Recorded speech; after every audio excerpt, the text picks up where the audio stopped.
আমরা মনে করি না তুই শব্দটা খারাপ, কিন্তু জেনে দেখবেন তুই এর মধ্যেই তো সবচেয়ে বেশি ভালোবাসা লুকিয়ে থাকে। বাবা তার ছেলেকে কি বলে? তুই বলে ডাকে কেন? পৃথিবীতে বাবাই তার ছেলেকে সবচেয়ে বেশি ভালোবাসে। মা তার মেয়েকে তুই বলে ডাকে কেন? কারণ মাই তো তার মেয়েকে সবচেয়ে ভালোবাসে। দাদা তার বোনকে তুই বলে কেন? দাদাই তো বোনের বিয়ের জন্য বেশি খাটাখাটনি করবে। বোন দাদাকে তুই বলে কেন? কারণ ভাই ফোঁটার দিনকে তো বোনই তো চন্দনের বাটি নিয়ে দাঁড়িয়ে থাকে। এবার বলুন দূরত্ব ভালোবাসা কোনটে? নিজেরও বাবা, বিয়ের পরে হয় আর একটা বাবা, কি শ্বশুর বাবা। নিজের বাবা মরার আগে পর্যন্ত ছেলেকে তুই বলবে, কিন্তু শ্বশুর বাবা কি জামাইকে তুই বলে? তাহলে দেখেছো ভালোবাসারও তফাৎ এসে গেছে। তদ্রূপ নিজের বাবা নিজের ছেলেকে যে ভালোবাসা দেবে, শ্বশুর বাবা সে ভালোবাসা জামাইকে দিতে পারবে না। কিন্তু ছেলেরা এত মূর্খ, নিজের বাবাকে প্রণাম করবে না, শ্বশুর এলে এক হাত জিভ বার করে রেখে দেবে, পায়ে ধুলো নেবে। তাই তো জীবনে শুধু গোপাল গোপাল বলে চিৎকার চেঁচামেচি করলে হবে না। গোপাল তো আসল গোপালকে খুঁজে বার করতে হবে। তোমার আসল গোপালকে 3 টাইম ধরে গোপাল সেবা দিচ্ছ, কাঁসর ঘন্টা বাজিয়ে কান ব্যথা করে দিচ্ছ, গোপাল কি তবু খাচ্ছে? কি রে, এই গোপালকে ঘুম পাড়িয়ে এলাম, দেখবে গিয়ে দেখবে যেমন চোখ প্যাট প্যাট করছে ঠিক করছে, তবু বলে ঘুম পাড়িয়ে এলাম, ও ঘুমায়।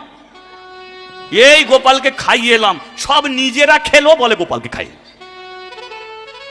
কিন্তু বলো তো এই গোপাল গোপাল নয়। গোপাল তো সেই গোপাল, জীবিত গোপাল।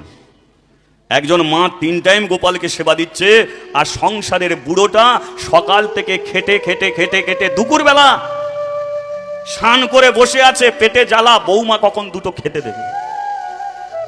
খিদের জ্বালা সহ্য করতে না পেরে বৌমাকে বলছে, বৌমা তোমার গোপাল সেবা হলো, আমার বড় খিদে, আমাকে খেতে দাও। বৌমা যদি বলে দাঁড়াও, খালি খাই খাই খাই খাই করছে বুড়ো বয়সে, বলো ওই বৌমার হাতে গোপাল কোনো দিনের জন্য খাবে না। কারণ তাকিয়ে দেখতে হবে তোমার জীবিত গোপাল কারা। একজন মা ছেলের জন্য রাতের অন্ধকারে হসপিটালে ছুটেছে, কিন্তু ওই গোপাল এসে কোনোদিন বলেনি কিরে ওষুধ খেয়েছিস। নিজের মা নিজের ছেলের জন্য মশারি খাটিয়ে দিয়েছে, কিন্তু ওই গোপাল এসে কোনোদিন কোলে তুলে নেয়নি, কোলে তুলে নিয়েছে তোমার বাবা, তোমার মা। হরি বল হরি বল। তাই ঘরের জীবিত গোপালকে ছেড়ে দিয়ে কোনোদিন গোপাল পাওয়া যায় না। রাস্তাঘাটে অনেক গোপাল আছে, তুমি খুঁজে দেখো পেয়ে যাবে। নিজের ছেলের 5টা টাকা আছে বলে দুর্গাপুজোয় 5টা জামা কিনেছো, আর ও ভিখারি বলে বাচ্চা ছেলেটা দিন রাত্রি মায়ের কাছে শুধু কাঁদছে, মা একটা জামা দে না, মা জামা দে না, মা জামা দে না। মা ছেলেটাকে মারছে যে কেন জামা কেনার পয়সা নেই, কেন জামা কেন? ছেলেটাকে মারতে দেখছো, কি হয়েছে? খালি জামা চাইছে। তোমার ছেলের 5টা জামা, তবু তুমি একটা জামা তাকে দিতে পারো না।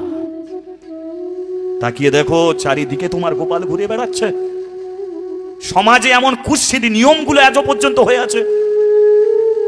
দেখবে বড় লোকের ছেলে খাচ্ছে, গরিবের ছেলেটা তাকিয়ে আছে, বড় লোকের মা এসে বলছে কি রে ও তাকিয়ে আছে, একটু ফেলে দে না, নাহলে নজর লাগবে, পেটের গন্ডগোল হবে।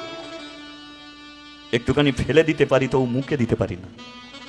তাহলে গোপাল সেবা করবে না, করো, কিন্তু ঘরের গোপালগুলোকে বাদ দিয়ে নয়।